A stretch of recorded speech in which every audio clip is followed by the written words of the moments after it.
Ed eccoci a Porta Cadore, punto d'arrivo del nostro viaggio, iniziato a Sella Fadalto, appena più su. Oltre un ponte sul Meschio, la chiesa di Santa Giustina, che non possiamo non visitare. È del 1200 e conserva il monumento funebre dell'ultimo dei Da Camino, signori di Serravalle.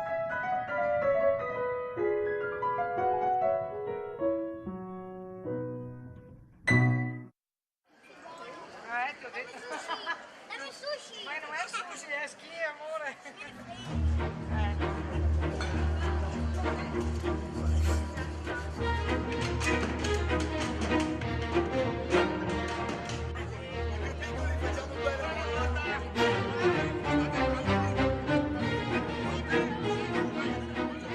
Via Caprera è all'angolo di Porta Cadore. È una fila di case, una appresso all'altra, che si affacciano, quasi volessero raccontare una storia fatta di botteghe, di mercanti, di ciabattini, di maniscalchi e barbieri. Luigi della Giustina, che abita in uno dei palazzi, ne ha ricostruito le vicende e descritto con una mappa le attività commerciali che un tempo vi lavoravano. Agli inizi degli anni 30 in via Caprera, in ogni casa era un'attività, 70 attività di tutte le persone, di tutte le famiglie che era.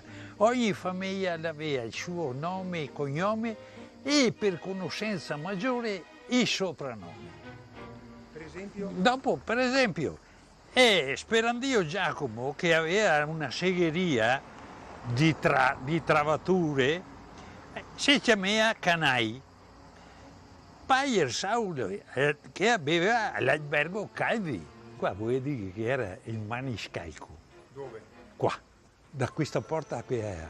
Qua era l'officina del maniscalco, qua era una finestra e qua era la porta con gradino alto così, che gli faceva posare le sate del cavallo perché gli aveva da ferrarlo. Era quello è pratico.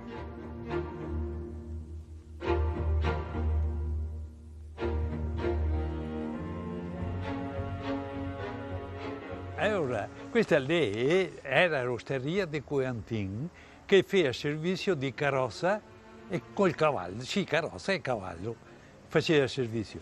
Di là, poi da girare, di là c'era un'altra osteria, dei Menegon. Anche quelli faceva servizio di carrozza e anche di funerali, di carrozze con funerali.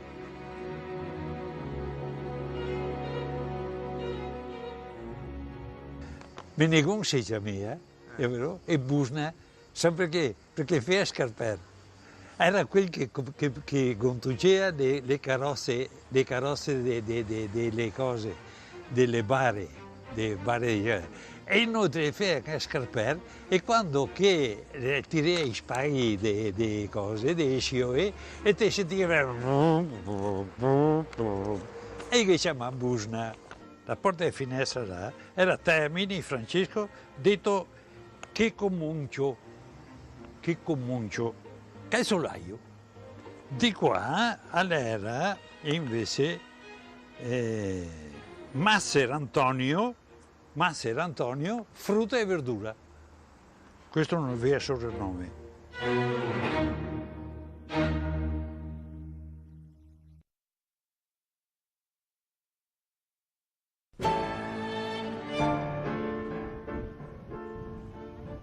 Valla Pisina è un unico itinerario puntellato di borghi, di case di pietra,